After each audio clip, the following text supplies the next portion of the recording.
Hello again. Just wanted to give you some updates from some odd things, I guess, that happened yesterday. So yesterday, myself and my family, we went to a place called Silverwood Theme Park, which is a local amusement park about 30 miles away from us. And I'll put the GPS coordinates actually right down, probably right about here. And if you're interested in checking it out. Anyhow, we went there. And we were there for a bit, rode the train, had a lot of fun. We got off the train. We're walking to the next sort of ride, and a young boy behind me calls out and says, "Hi," or "Hey." And then I turn around and say, "Yeah," and he says, Can I have a drink of some of your water?" And like I had a backpack on with some water bottles on each side. And I thought, well, that's sure. Like, yeah, you can have some water. And I gave him some water. He drank just a tiny bit.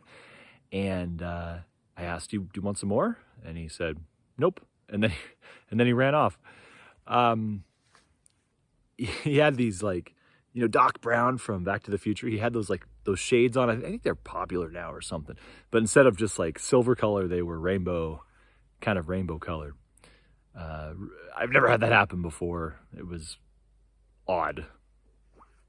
I wanted to put that out there. And there was a second incident that happened maybe half an hour later. We were in a toy store there at the park, and I'm standing there looking at some toys with my daughter, and a lady walks up behind me and says, "I have a favor to ask you, or I'm going to ask you a favor," is what she said. "I'm going to ask you a favor." I said, "Okay." And she said, "Can I use your phone? My husband left with the kids. He has my phone, and I need to call him and figure out where they are." Now, this is more of a standard request. A lot of the time people will ask to use a phone to text their significant other or call, and I was fine with it. Yeah, that's no big deal. So that was a bit of a more traditional request for help. But these sort of things generally don't happen to me. Yeah, it's fairly unusual that people will just come up to me and ask for assistance. This was a bit, I got a bug on me. There we are. So this is a bit odd. I mean, we're 2 days. That was 2 days. 2 days since I posted the primary time traveler video. The first time traveler video, and offering assistance, related to time travelers, which may or may not actually come about in the future. But that's the whole intent. Is we don't know. I don't know what is going to be invented in the future, what the capabilities will be, and I'm offering to be a point of help, point of assistance. Yeah, going forward. A lot of bugs on the ground out here. Well, it is outside, so that does happen. Yeah, so that was odd. These were kind of assistance requests that I'm going to walk over here a bit. Kind of odd, somewhat odd assistance requests that I generally would not receive. And here they were, especially the asking for water. There were water fountains around all over the place. But kids are kids, and they may just look for the first way to solve their need or their want, and then they'll ask the nearest adult for help, which makes sense. So, let's see, we've got that.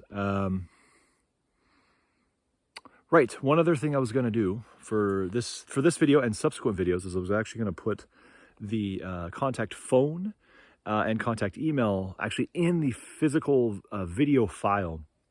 And the thought behind this is, in the future, if these videos have been archived, but the comments or the description section has not been archived, which is pretty common actually, to archive videos but not archive the description, then you'll be able to contact me in this time frame, in this time period, using this data. So you've got, I'll probably put the phone number here, yep, and the email here, boom.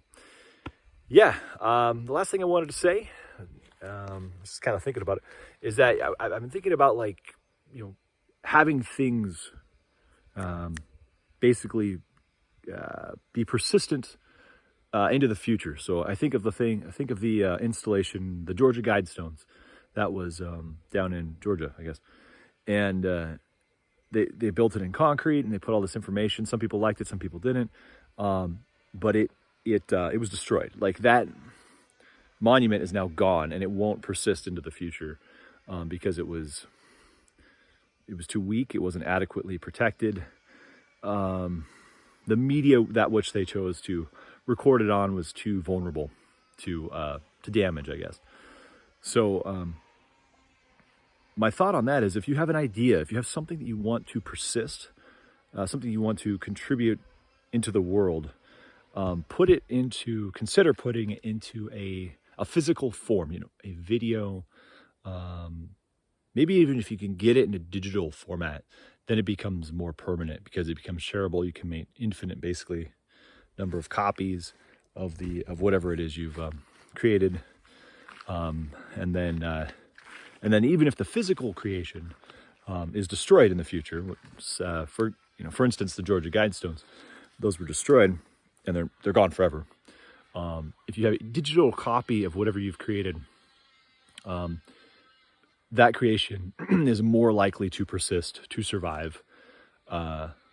Granted, that would just be the digital version of your creation, but it's better than nothing. So, in summary, what I really recommend is, if you have an idea, try as much as you can to project that out into physical reality.